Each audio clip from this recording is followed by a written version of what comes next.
Okay, here are a couple of telephones, Telstra Commanders. Thought I'd just have a quick look at these. NT, manufactured date 960624, and that's just a standard key station. They're made by, what is it, Northern Telecom. Well, it probably is Nortel, isn't it? Not 100% sure. And that is a one with extra buttons here. The displays are in different places, and it is a Advantage key station.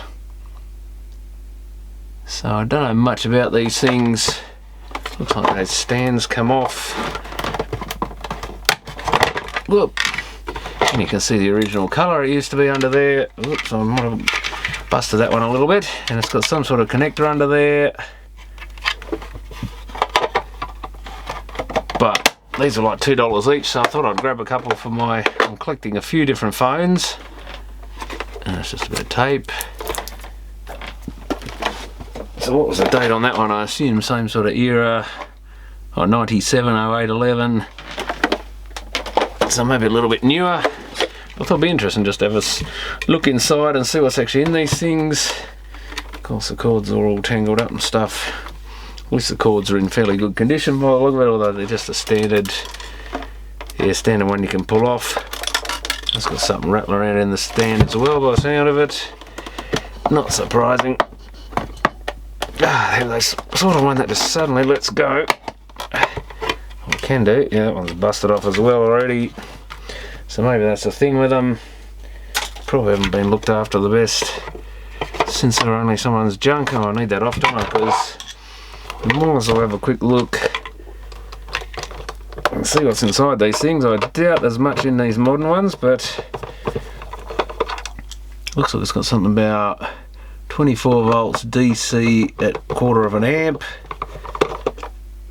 Goes into that socket. So we've got a headphone, a what do they call them? A headset, one with a microphone and head and earpiece, like for secretaries and stuff to use hands free, so they don't have to keep lifting the handset up and down.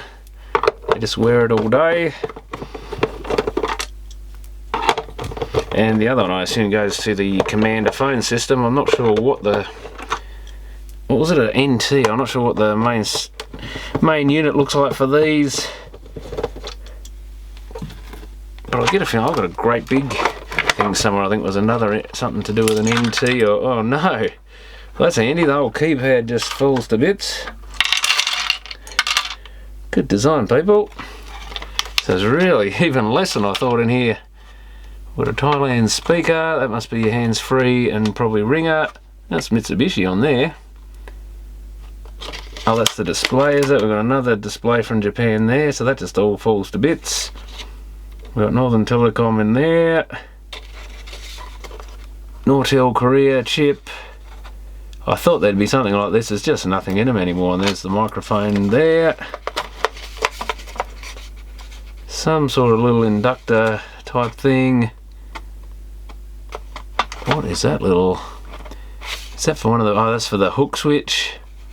So that's your contacts for your hook switch. Then you've got contacts going to this other big keyboard or keypad connector. And these can have keys that you can actually pull the tops off. So you can relabel them how you like. And there's one of them's got like clear windows in there. So I guess you can just put your little paper label in and swap that over. And write whatever you like. Yeah, a bit of dust in there. You can see what these... Well, there's the last couple of keys.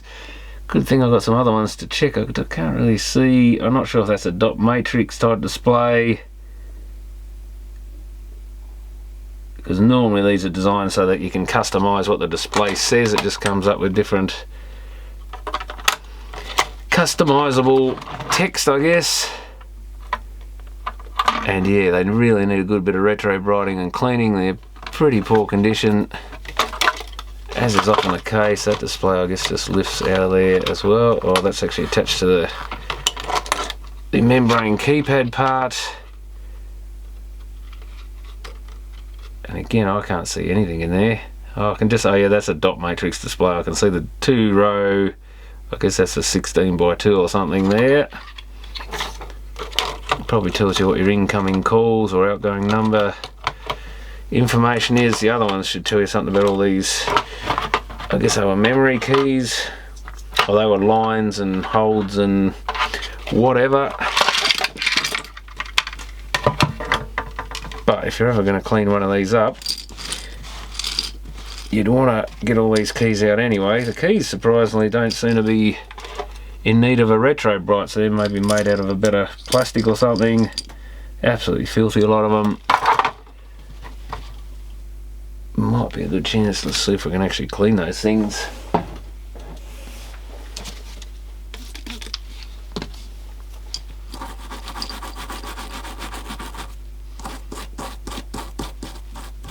You wouldn't want the job of refurbishing these things, really, would you? You'd probably have to do this every phone, but yeah, that's got that fairly clean. You'd probably soak them all in something and then have to scrub them or something to get all the stuff off them. You can see why refurbished phones aren't the cheapest, because they probably just at least give them all a clean like this and a quick test over for all the functions. But yeah, that looks a lot better once you get that finger grease and stuff off them. Intercom, transfer, various lines. Second intercom button, I don't worry to have more than one. But I noticed some of them have had some of the buttons changed around, the labels on them. So that must be what they do. Polyflex circuits in LT0601. I haven't heard of them called Polyflex, but I guess that's probably the name of the company more than a description of the so-called membrane keypad. What have we got here? Some sort of foam. No, it's just a bit of foam. It's actually an oval speaker. I wasn't expecting that. So that's quite a decent speaker in it. But there you have it. Not really much to them. Not much interesting to them. I wonder if these handsets can be... Usually you've got to bend them, I think, to open them, but these are always difficult to get apart. Not that you can probably get any parts for it. At least if you can get a scrap one of these like this, you can try and split them open. Don't know, some of them you had to bend. This doesn't have any flex in it. Or did you bend it the other way? I can't remember now. That would make it tighter. Well, no, that would actually split it probably. Chances are with something this age it'll probably just snap in half, no, my luck. I think I'll leave it alone. There's only a